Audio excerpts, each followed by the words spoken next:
which is really good for beginners. You're going to be doing toe touches, but not standing. You're going to be sitting down with your feet going up, and you're going to touch your toes. So this is what you do. Lie on your back with your feet raised up and your legs about 90 degrees, okay? Now, this might not necessarily be for beginners, but for most people, it should be doable. So in this exercise, you're going to engage your lower abdominals as you lift your upper body off the mat. Reach your hands toward your toes, pausing for 1 to 2 seconds at the top, then slowly lower back down. I would recommend doing 1 to 3 sets of about 12 to 18 repetitions every other day. This is a great exercise for your core. All right, the next exercise is called bicycle crunches. Now, for this exercise, make sure you rotate your core to avoid pulling your hips or straining your neck. Then you're going to stabilize your lower back to the floor and then draw your shoulders away from your ears. So this is how to do it. Just lie on your back with your knees and your heels flat on the floor. Interlace your fingers at the base of your skull.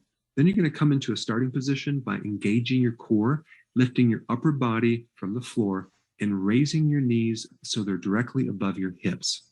Now, on the exhale, twist your torso as you bring your right elbow and your left knee towards each other.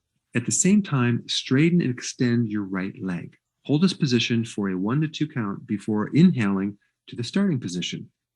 Then do the opposite side. This is 1 repetition. So you're going to do 2 to 3 sets of 8 to 18 repetitions, depending on where your fitness level is. All right, number 3, burpees. These are pretty tough. Now, these burpees are a very explosive exercise that will really activate your abdominal muscles. So the first thing is to stand with your feet shoulder width apart. Squat down and place your palms in front of you on the floor directly under your shoulders. Now jump your legs back to come into a push-up position. Do 1 push-up and then jump your feet back to the starting position. Raise your arms overhead as you explosively jump. Upon landing, lower back down to the squat position. You want to do between 6 to 10 sets of 12 to 25 repetitions. Now, realize you got to work up to this because it's going to take some time to get used to this exercise. It's pretty intense. All right, number 4, the boat pose. This exercise will really build your abs and spinal muscles. All right, this is how you're going to do it. From a seated position, lean back on your buttocks and tailbone. Raise your legs into the air and form a V shape. Extend your arms in front so they're parallel to the floor. Now you're going to hold that position for about 1 minute and repeat this 2 to 3 times. Number 5, the forward plank. Holding a plank position takes a lot of strength and endurance, and it's going to hit your abs, your back, and your core. The plank is one of the best exercises for core conditioning, but it can also work your glutes and hamstrings and really help your posture and your balance.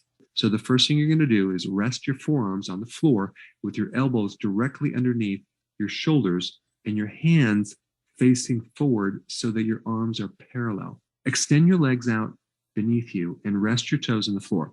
Your body should form 1 straight line from your shoulders to your heels.